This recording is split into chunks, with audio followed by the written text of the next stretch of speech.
Hey, Pastor Steve Waldron. I hope you're having a great day or night in Jesus. I want to talk to us a little bit about the God hypothesis. Now, not the book by that name. I've done a review you may want to check out on that, but even the whole principle of a God hypothesis. Because all science is the observation and the discerning of the natural world. And so, because God is a spirit, somewhere in the Enlightenment, some atheistic or agnostic philosophers, in some cases some would say deistic philosophers, would say you can't have a God hypothesis. Well, if all options really should be on the table, the answer would be, why not? Because they would have, in many cases, they would have an alien hypothesis that order had to come from somewhere, so maybe it was aliens that did it. Well, God is not an alien, so to speak. I remember Leon Patillo singing a song by that. It's a wonderful song. I am not, this is God calling, listen in, please come in, I'm not alien.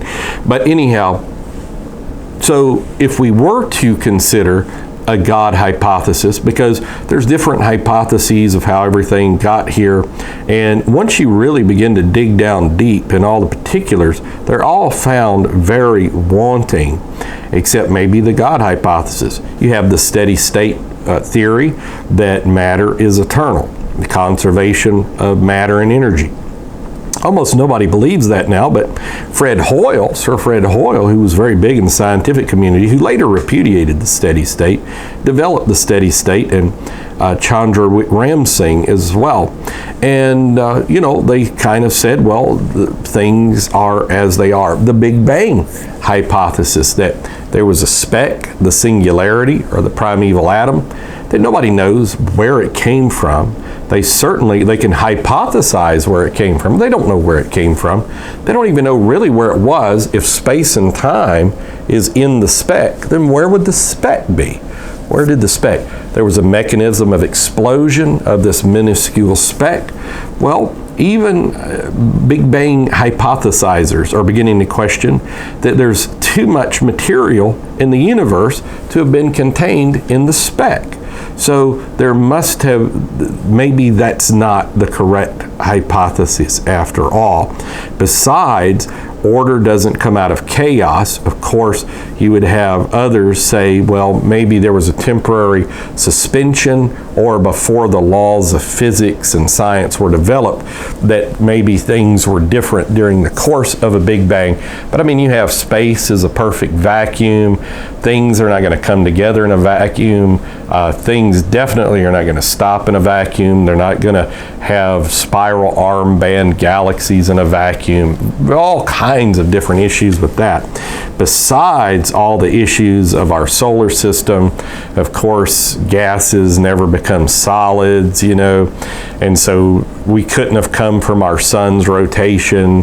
The different things our planets are made out of, different materials, could not have possibly come from the sun, and then on and so forth. I mean, you just get down to the nitty gritty of then how could amino acids form, how could proteins form, and then how could life form beyond that. It just boggles the imagination.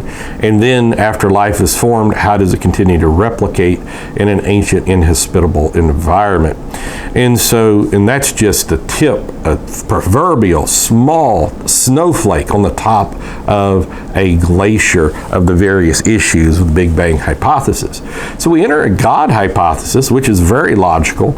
Till the 1920s, everybody that graduated from Cambridge had to kind of look at that, Paley's watchmaker, which is the argument of design and order, that if a watch requires a watchmaker, a car requires a car maker, a computer requires a computer maker, then obviously a creation would require a creator. I mean, there's different laws of information technology. Where did the information, 3.1 billion types of information in each part of our DNA, where would it have come from? Well, obviously, information would have to come from an informer. And so, if we're created in the image of God, well, we like to create things. Well, why wouldn't we think that God liked to create things? Even when he came in flesh, he came as a carpenter, a designer, someone who liked to design. And so I think the God hypothesis, if you look at Occam's razor, that the proper answer to most problems is the simplest answer, that with most of the variables or all of the variables accounted for is usually the correct answer. I think it's inescapable the God hypothesis is right. Where would male and female come from for procreation at the exact same time except for the God hypothesis? You have, the punctuated equilibrium of William J. Gould and others, or Stephen Jay Gould and others. And there was a Frenchman before him that developed that. But I mean, it's just an impossibility, really. And that's the reason for the multiverse theory, is because of the impossibilities of evolution and the statistical impossibility, not improbabilities, impossibilities of evolution.